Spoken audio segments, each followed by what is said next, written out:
अस्सलामु अलैकुम वरहमतुल्लाहि वबरकातुहू। मिल्ली डाइजेस्ट के ख़ास नज़र में आपका इस्तकबाल है। मैं फैज़ुल बारी। नाज़रीन, पिछले कुछ सालों से और ख़ास तौर से इस महीने में एक नाम बहुत ज़्यादा सुनने को मिल रहा है और वो नाम है इन्फोर्समेंट डायरेक्टरेट, ईडी। ईडी का अलग अलग जगहों पे अलग अलग लीडर्स पे छापा मारना, रेड्स करना। एक एजेंसी जिसका क़याम 1956 में अमल में आया, जो कि गवर्नमेंट ऑफ इंडिया के फाइनेंस मिनिस्ट्री के अंदर आता है। वक्तन फ़वक्तन इसमें अमेंडमेंट करके, तरमीम करके इस एजेंसी को बहुत ज़्यादा मजबूत किया गया और बहुत ज़्यादा इस एजेंसी को पावर दिया गया। यहाँ ये एजेंसी प्राप्त जानकारी के अनुसार, प्राप्त जानकारी के अकॉर्डिंग कहीं किसी आदमी के ऊपर, किसी शख्स के ऊपर, किसी लीडर के ऊपर छापा मार सकता है। उसके घर के चीज़ों को न सिर्फ सील कर सकता है, बल्कि तमाम कैश, ज्वेलरीज जैसे gold, silver, diamond, property, document सबको जब्त भी कर सकता है। ये एजेंसी मुल्क के लिए, मुल्क के तरक्की के लिए कितना मुफीद है, ये एक अलग बहस का मौजू हो सकता है। मगर अगर हम पिछले कुछ सालों में इस एजेंसी के काम को देखें, जो रिपोर्ट्स हैं इस एजेंसी के रेड्स करने के ताल्लुक से, उनको देखें तो उसका एक ख़ास इंटेंशन शो करता है।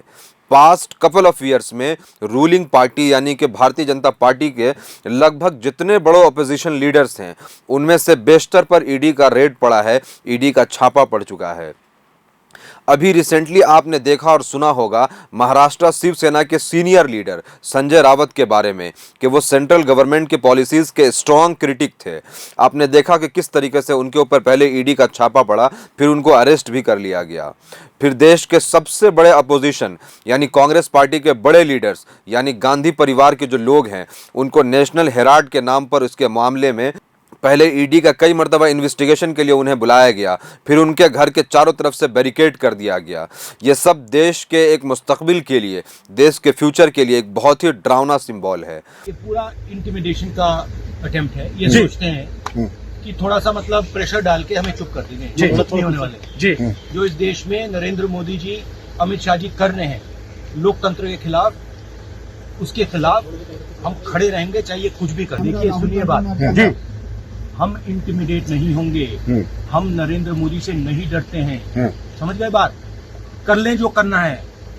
आप ये देखें कि खुद बीजेपी में और उनके कितने सपोर्टर्स ऐसे हैं जिनके काले छवि बहुत ज़्यादा मौजूद हैं, जिनके लीडर्स के काले जो मामलात हैं वो बहुत ज़्यादा देखने को मिलेगा। उनके ऊपर बहुत सारे एफआईआर हुए पड़े हैं, लेकिन आपने शायद नहीं सुना होगा कि ईडी ने उनके ऊपर कहीं छापा मारा हो या उनके घर पे जो है रेड्स हुआ हो। आप देखें कि इस गवर्नमेंट ने इन्फोर्समेंट डायरेक्टरेट यानी ईडी का कितना गलत इस्तेमाल किया है। देखें कि 2004 से 2014 के बीच में 10 सालों में सिर्फ 112 ईडी के रेड्स हुए हैं। वहीं 2014 से 2022 में यानी सिर्फ 8 सालों में लगभग 2900 रेड्स हुए हैं। मतलब कहाँ कांग्रेस के 10 सालों में 112 रेड्स और कहाँ बीजेपी के 8 साल के गवर्नमेंट्स में 2900 रेड्स हुए हैं। इसलिए आरजेडी के लीडर तेजस्वी यादव ने कहा, गवर्नमेंट के दो काम हैं, या तो एमएलए और एमपीज को खरीद लिया जाए, अगर वो बिकने को तैयार नहीं हो तो उन्हें ईडी के जरिए डराया जाए, ईडी भेज करके उन्हें जो है खौफ में लाया जाए। कि आज जितनी भी जांच एजेंसियां हैं, एक बीजेपी का पार्टी का प्रकोष्ठ जैसे होता है वैसे बन के रहेगी। मतलब बीजेपी के हाथ में खिलौना दो तरीका है। जो भाजपा की जो सोच है, जो भाजपा की यही सोच है, इस रूप में काम करती है, जो बिकेगा उसको खरीदो, ये पहली सोच। दूसरा सोच कि जो डरेगा उसको डराओ। यही दो सोच से भाजपा काम कर रही है। उसमें भी आप इस एजेंसी के काम को और उसके इम्पैक्ट को देखें। 2005 से 2022 में यानी इन 17 सालों में 4964 रिपोर्ट्स फाइल हुए हैं, जिसमें 3086 रेड्स हुए हैं और सर्च हुए हैं यानी तलाशी ली गई है, मगर सिर्फ 23 कन्विक्शन हुआ है। यानी 4964 जो रिपोर्ट्स फाइल किए गए उसमें सिर्फ 23 लोग कन्विक्ट हो पाए, 23 लोगों के पर जो है जुर्म साबित हो पाया। यहाँ ये अलग बहस है कि क्यों जुर्म साबित नहीं नहीं हो पाता है, सिस्टम में कहाँ कहाँ खामी है या पूरे सिस्टम में प्रॉब्लम है, ये एक अलग बहस का मौजू हो सकता है। मगर आप देखें कि कैसे 8 सालों में 2900 रेड्स हुए हैं, और ये बताता है अपने आप में कि कैसे गवर्नमेंट ने अपने ऑपोजिशन को दबाने के लिए सेंट्रल एजेंसीज का अपने फायदे के लिए गलत इस्तेमाल किया है। यहाँ एक बहुत इंपॉर्टेंट पॉइंट अपने ऑडियंस के लिए बता दूं, आप गौर करिए, कांग्रेस का जो सॉफ्ट हिंदुत्व का अप्रोच है उसको समझिए।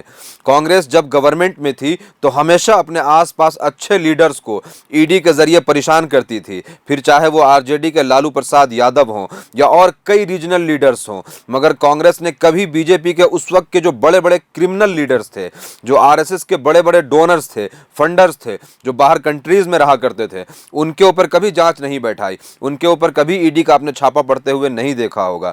और अब इत्तेफाक देखिए कि कैसे बीजेपी उसी एजेंसीज का गलत इस्तेमाल करते हुए तमाम अपोजिशंस को लगभग खामोश कर रही है, ऑपरेस कर रही है, जिसमें सबसे ज्यादा जो है कांग्रेस को टारगेट किया जा रहा है। खास नजर में इस वक्त इतना ही। मिल्ली डाइजेस्ट को सपोर्ट करने के लिए सब्सक्राइब करें। Thank you.